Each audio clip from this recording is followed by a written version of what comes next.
Joshua chapter 4. When the whole nation had finished crossing the Jordan, the Lord said to Joshua, "Choose 12 men from among the people, one from each tribe, and tell them to take up 12 stones from the middle of the Jordan, from right where the priests are standing, and carry them over with you and put them down at the place where you stay tonight."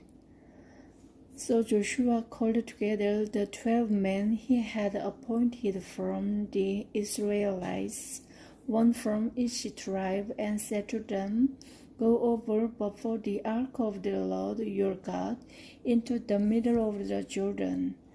Each of you is to take up a stone on his shoulder according to the number of the tribes of the Israelites, to serve as a sign among you. In the future, when your children ask you, 'What do these stones mean?' tell them that the flow of the Jordan was cut off before the ark of the covenant of the Lord. When it crossed the Jordan, the waters of the Jordan were cut off. These stones are to be a memorial to the people of Israel forever." So the Israelites did as Joshua commanded them.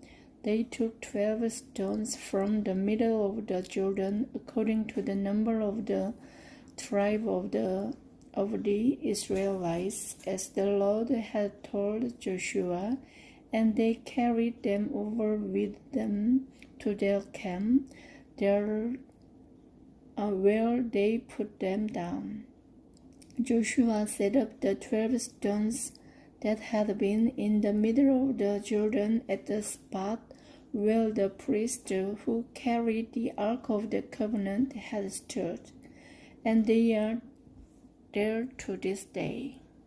Now the priest who carried the ark remained standing in the middle of the Jordan until everything the Lord had commanded Joshua was done by the people, just as Moses had directed Joshua. The people hurried over, and as soon as all of them had crossed the ark of the Lord, and the priest came to the other side, while the people watched, the men of Reuben, Gad, and the half-tribe of Manasseh crossed over, ready for battle in front of the Israelites, as Moses had directed them. About 40,000 armed for battle crossed over of the road to the plains of Jericho for war.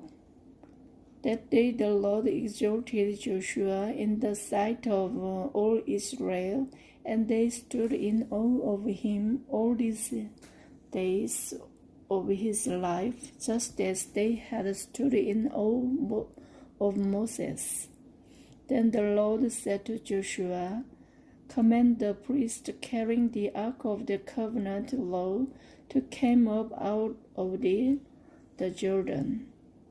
So Joshua commanded the priest, "Come up out of the Jordan."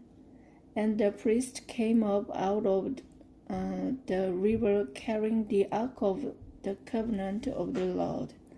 No sooner had they set their feet on the dry ground that the waters of the Jordan returned to their place and ran at flood stage as before.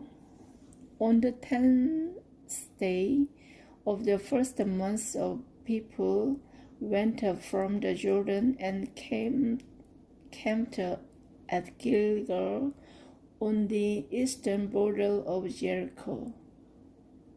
And Joshua set up at Gilgal the 12 stones they had taken out of the Jordan. He said to the Israelites, "In the future, when your descendants ask their parents, What do these stones mean? Tell them Israel crossed the Jordan on dry ground. For the Lord your God dried up the Jordan for you until you had crossed over. The Lord your God did to the Jordan what he had done to the Red Sea when he dried it up before us until we had crossed over. He did this so that all the peoples of the earth might know that the hand of the Lord is powerful, and so that you might always fear the Lord your God.